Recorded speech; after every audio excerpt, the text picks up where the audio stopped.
Yeah, what's up guys? Rago here from MACkite. So today I'm actually going to take another stab at a Foil Fridays video.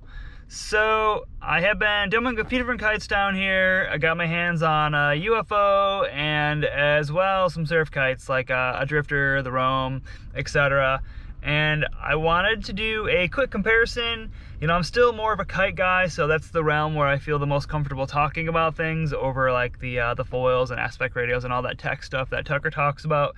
We'll get there, but for now I'm probably just going to kind of cover the kite side aspect of it and gear picks for somebody who might be a little bit more upper beginner, maybe earlier intermediate. So yeah, this week we're going to cover the differences between surf kites and foil specific kites like the UFO or just single struts in general, and what you can expect overall when trying to decide between these two kites for hydrofoiling. Let's do it.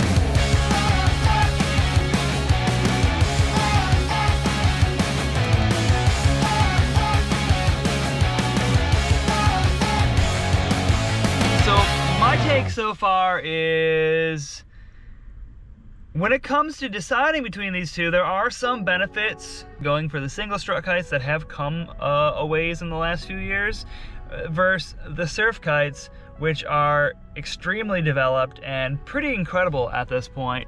And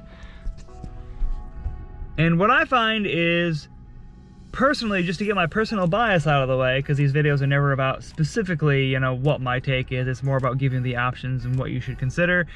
I like surf kites still for foiling. I think the benefits outweigh going for like a single strut kite. In my experience, the surf kites, they tend to have better drift. They're a bit more dynamic. They're a bit more rangy. They can handle a bit more wind. They're more stable. So for me, I really like going out on like a 9 or 10 meter surf kite. When there's really strong wind, I'll grab like a 6 meter, 5 meter drifter. And even when it gets like extremely light, I still think there's a benefit for going for, like, if you don't have a good foil, for example, there's still a benefit for grabbing like an 11 meter drifter or something like that, or a Roam, or whatever surf kite you prefer. I like those. But some of the main advantages, like let's say you're 100% all in on foiling, you don't do anything else, like foiling's on your mind, and I guess there's not as many kite foilers out there now as there once was. There's a lot of jokes going around about everybody being into like winging now, and kite foilers are kind of fading away, but I know there's some of you out there still. And for those riders that are just kite foil on the brain, obviously one of the biggest benefits of the single struts is they're extremely light, so you can get them out in lighter wind and create apparent wind with them, which is pretty incredible for light wind foiling. But as well, there's the travel aspect. I mean, that UFO kite that I've had with me, it packs into the tiniest bag. I mean, it's like you could throw that in your carry-on if you wanted. I mean, it doesn't take up any space compared to like the bigger 3-strut surf kites. And I guess what you're getting is almost like a dialed back surf kite with a lot of these single strut kites. So like I mentioned, they don't quite have the range. They tend to get overpowered a little bit faster, albeit they are getting better with that. I've tried a few ones now that are quite a bit more stable and are able to handle it better. So as well with the single strut kites, a lot of them have come a long way in their surf capabilities. So if you remember Tucker's video a while back on the UFO, that one actually has reasonably good drift. Really fast and light, you can create apparent wind with it, and when you're going downwind on your foil or on a wave or anything like that, it actually has decent drift. But the big thing to consider is they still don't have as good of drift as, like, say, a true surf specific kite. And this is where you just have to ask yourself some questions. What are you looking to get out of your kite experience? Do you like to surf? Are you a heavier rider? Do you want to still get out on your twin tip as well with the kite and bring some of those elements back? It makes a bit more sense to go for something more well-rounded like a surf kite, because now you're going to be able to go rip on a surfboard. You're going to get the highest performance in waves, and as well you're going to get what I think is the highest performance on your foil as well, and you're giving up some of that super lightweight, compact, and some of those lighter wind elements.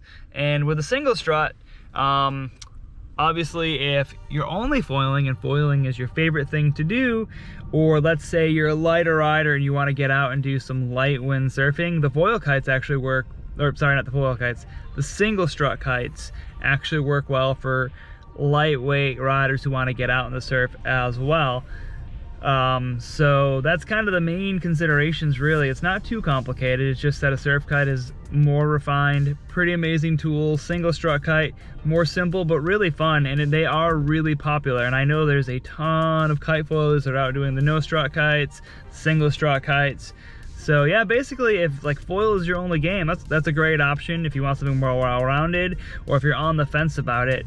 We still use a lot of surf kites here. Most of the guys at the shop who are out foiling, at least last I spoke to them, and that may have changed in the last year now, but most of those guys are still going for surf kites like the Drifter, because you just get so many benefits and you get a more well-rounded quiver. But UFO, it's really cool. I'm actually really enjoying that kite. That's my personal choice for a foil kite. So when I'm getting out there, I've got the UFO, and I find that I enjoy that kite. It's a cool, fun little whippy kite. Really, really good for foiling and just convenient. You know, it's small. It was like a no-brainer to pack it. We're living in an RV. Space is limited, so bringing extra kites on, the UFO was like, yeah, send one down. I'd love to have that. That was great. So we've enjoyed it. If you guys have any other questions, you know, let us know in the comments. Myself or even Tucker here, the foil guru and master, can answer you back and let you know his take on the topic as well. We can expand upon it, get some dialogue going. So if you guys found this video helpful, please give it a thumbs up. Don't forget to subscribe. I'll catch you next time.